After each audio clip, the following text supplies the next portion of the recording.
আজ 14ই ফেব্রুয়ারি, Valentine day বা বিশ্ব ভালোবাসা দিবস। পুরুষরা লাল পাঞ্জাবি আর নারীরা লাল সাদা শাড়ি বা অন্য পোশাক পরে বেরিয়ে পড়েন দিনটিকে বিশেষভাবে উদযাপনের জন্য।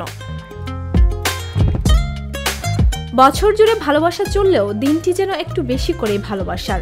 এদিনে নিজের ভ্যালেন্টাইনকে প্রপোজ করা, বিভিন্ন উপহারের পাশাপাশি লাল গোলাপ দেওয়া, তাকে নিয়ে ঘুরতে বের হওয়া সহ নানা কর্মকাণ্ডে মেতে ওঠেন তরুণ তরুণীরা।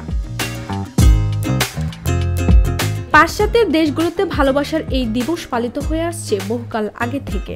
বাংলাদেশে ৩১ বছর আগে ভালোবাসা দিবস প্রবর্তন করেন সাংবাদিক শফিক রেহমান। ১৯৯৩ সালে শফিক রেহমান তার সম্পাদিত মাসিক যাই যাই দিন পত্রিকায় ১৪ ফেব্রুয়ারিকে উপলক্ষ করে ভালোবাসার সংখ্যা নামে একটা বিশেষ সংখ্যা প্রকাশ করেন। সেই সংখ্যার পুরোটা জুড়ে ছিল দেশের নানা প্রান্ত থেকে পাঠানো লেখকের ভালোবাসার গল্প।